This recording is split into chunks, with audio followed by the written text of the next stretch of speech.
Dang guys, check this out. I think this tee pad actually has a bag holder. I mean, all courses should have these. They work really good. You just set it up there and you're ready to go. Ladies and gentlemen, welcome back to the channel. Today we are at Oshtemo Park in Kalamazoo, Michigan. This course looks really cool. I'm really excited to get this round going. So let's stay positive, hit some putts, and let's go toss some plastic. And we've made it to hole 1 at Oshtemo Park in Kalamazoo. Guys, I could be butchering that, but I'm here to toss plastic and toss plastic only. And we're gonna start on the short, perfect warm-up hole, 243 feet, dead straight with the left finish.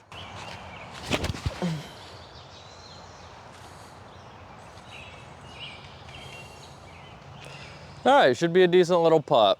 We didn't quite get the finish we wanted there, but we still only have about a 20-footer for the 2.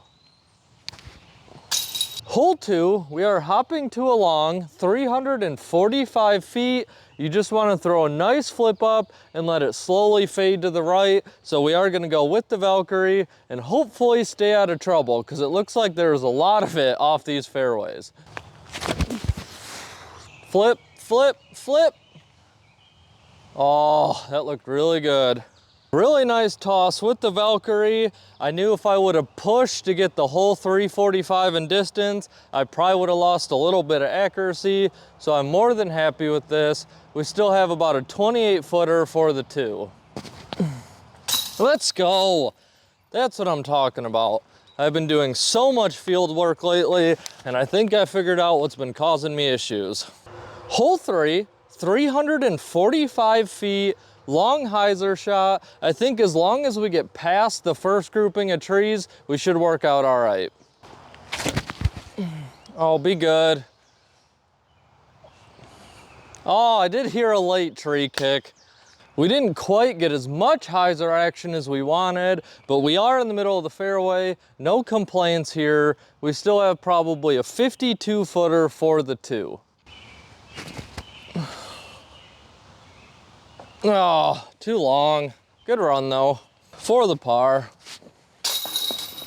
Quick mini tip time, guys, and if you like my tips and my tricks, let me know. As soon as I hit the road, I'll be able to do full videos on that. But if you have been watching lately, my putting's been struggling. Today it's looking a lot better. When your putting is messing up a lot, what I used to do is I would just go to a hole and I'd throw 100, 200 putts, and I just thought I had to get it out of my system. And now, when my putting's starting to struggle, I break down my form to try to figure out what I'm doing wrong. So one thing that I always do in my putting form is I always line the basket up, I come back, I curl my wrist a bit, and I come in a straight motion.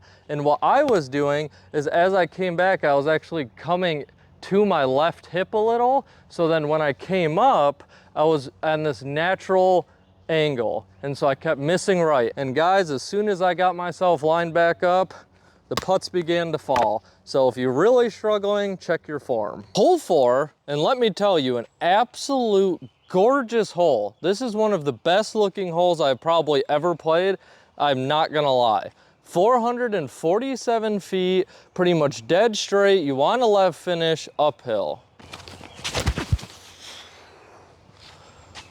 Come on, hyzer.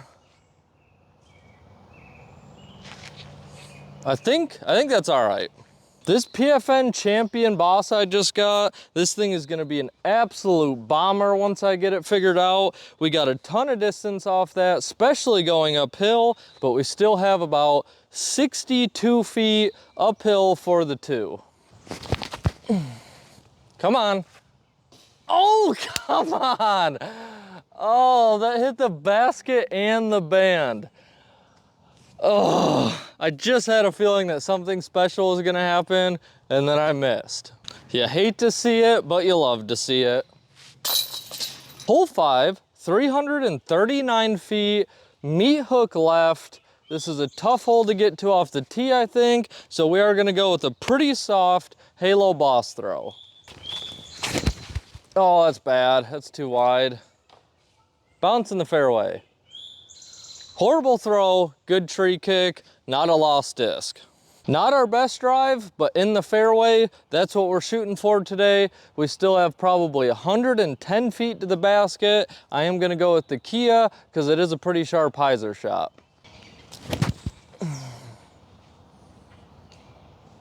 Oh, I hope that didn't skip too far. We did get a little skip action at the end of that shot, but luckily we're not fully into the woods. We still have about 12 feet for the 3. Hole 6, it's only 189 feet. This is an ace run. You can go with a sidearm or a turnover, and there is a cheeky dead straight line up the right-hand side, but that's a high risk, high reward. I love turnover shots, but most of my turnover discs have quite a bit of glide, so I'm gonna go with a sidearm because the splice just does not go that far. Oh, get down. I really got to work on my sidearms. Well guys, this is exactly why we choose the Scepter. It's so ridiculously overstable that it just gets to the ground very fast. It's a great disc for distance control. We did not leave ourselves any favors here though. We're gonna have to go with a really tight hyzer shot. It's only like 10 feet, but it's a tough one. Oh no, that is not it. For the 3. One thing I want to talk about, guys, long versus short tees. I know a lot of you guys, you want the long tees even when there's no long tees. And listen, distance is not something I struggle with. I'm not Kelvin Heimberg, but I can get a lot of distance off the tee if that's what I'm trying to do. And a lot of times, guys, I pick off of which is easier to film, which translates to a better product for your viewership. This hole right behind me is only 189 feet. We have a nice fairway to film. You can probably be able to see the basket off the tee, and the long tee is right there. And if I were to try to film from that long tee, it would be maybe 40 feet longer, but your view of the video would just be dead straight into these woods because there's no way for me to angle it to show the fairway. So that's how I choose it, a little behind the scenes. Hole 7, I'd guess us about 425 feet. The long is right there, and that's at 490, but we just have a really long, dead straight shot. You want to finish left, uphill.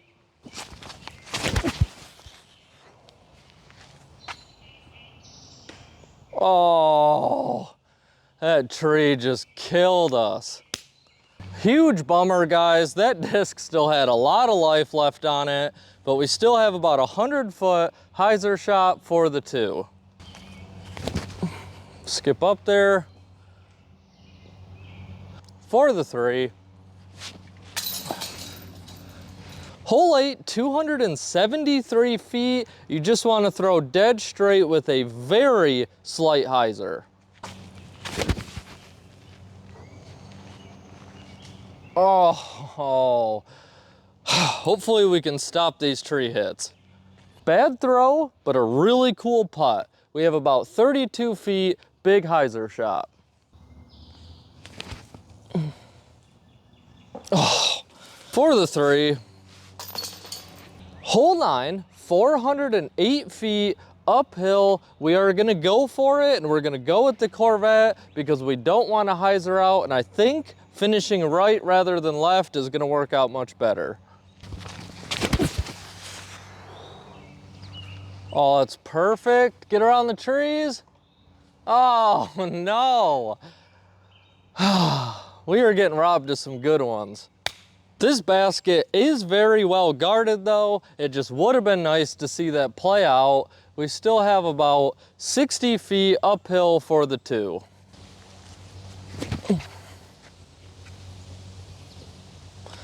That should work. This is for all the haters who said I would never be tall enough to dunk.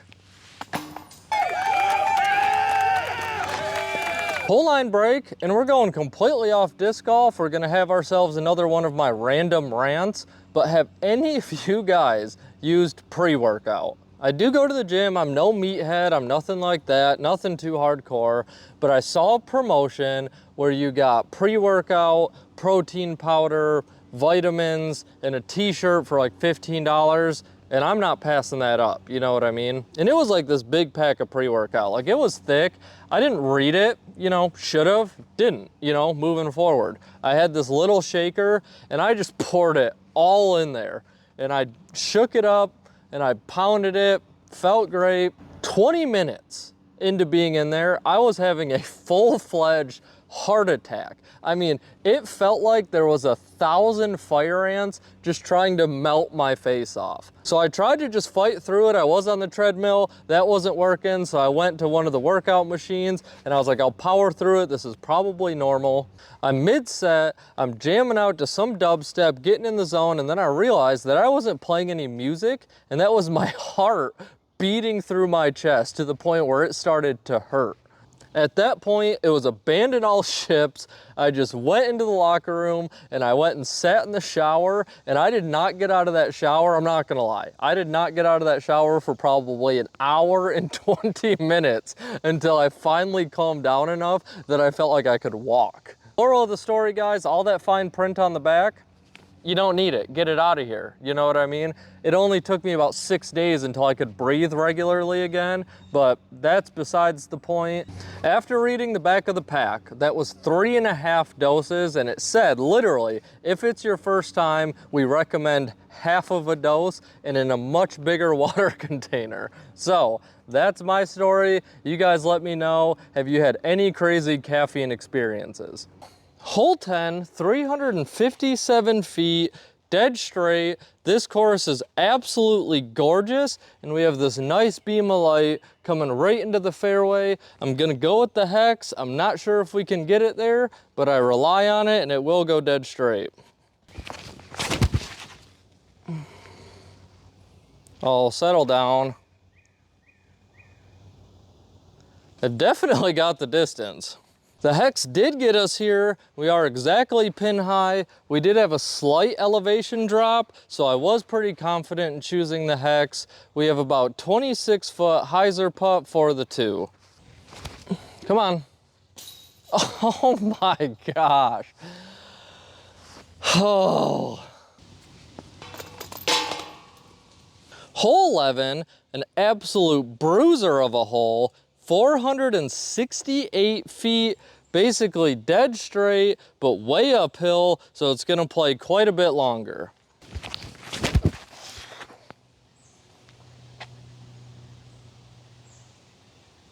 I think that might be bad. Really poor disc selection. This is way too overstable of a disc. I wanted to put some turn on it, but I threw it on a hyzer, complete mess. We do have a little line to the basket. I'm not sure how far away it is, but let's see if we can walk out with an easy 3.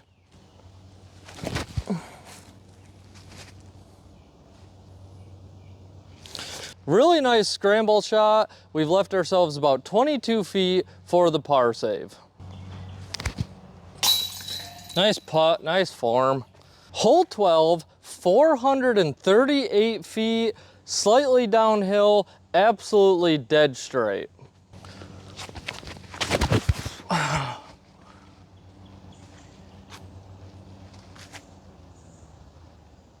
Oh, I hope I didn't walk in front of that tracer.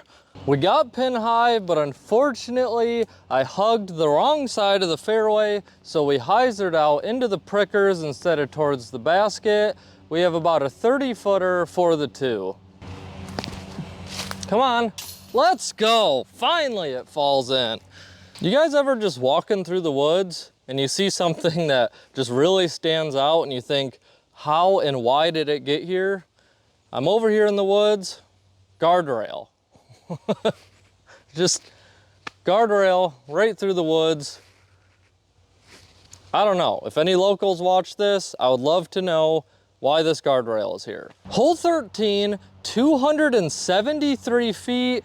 You just want to throw absolutely dead straight. You want a right finish, but you don't want to overcomplicate the hole. If we land straight, we'll have a putt. Oh,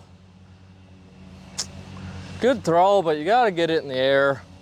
I threw that way too low. Luckily, we did get some very fortunate ground play, so we only have about 20 feet for the 2.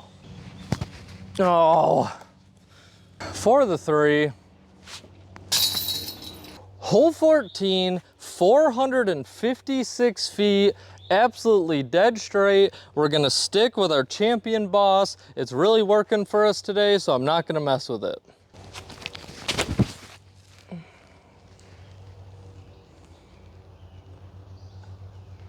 Way too low, but a perfect line. We have about 60 feet uphill for the 2. Oh, too low. Well, we did try to go for it, and now we're paying the price. We still have about a 25-foot comeback putt for the 3. Hole 15, I think it's about 240 feet. Another just absolutely gorgeous hole. We just want to go dead straight with the right finish, so we're going with the old Proton Envy.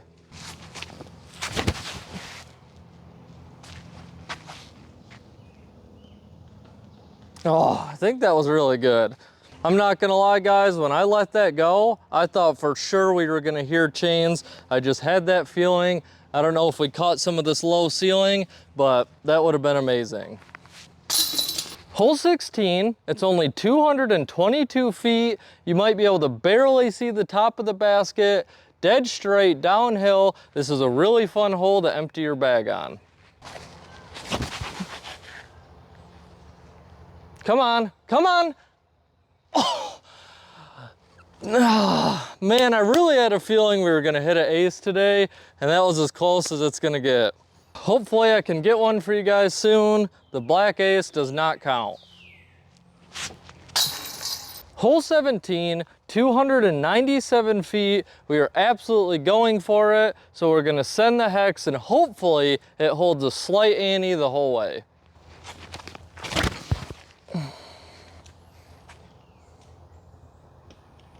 Oh, again, too low. Thankfully, guys, there's not a ton of grass here, so even if you're low but you hit your line, you'll get good ground play right towards the basket.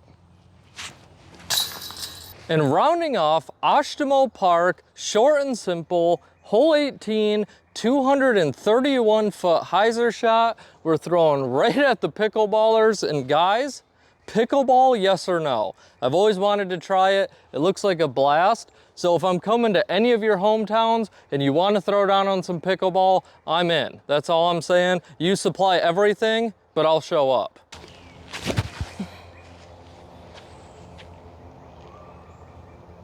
Oh, I'm not sure if that had enough turn on it. Well, guys, we overshot this one by a mile. We still have about 30 feet for the 2.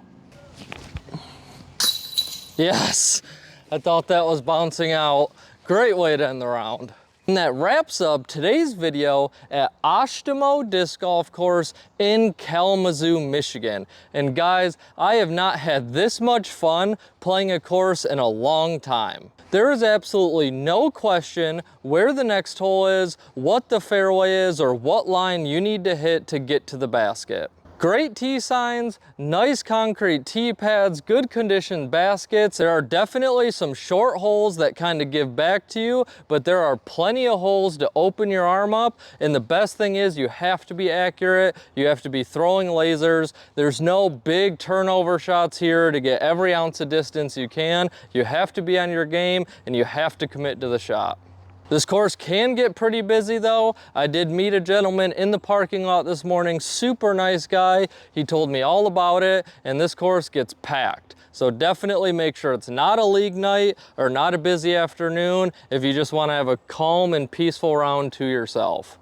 Overall, guys, I'm gonna give this course the very solid score of 9.2 out of 10. I had a blast. Anyone coming here for the first time has a blast. The ease of play is just next level. This is an awesome course. Come check out Kalamazoo. Now it's your turn to go toss some plastic.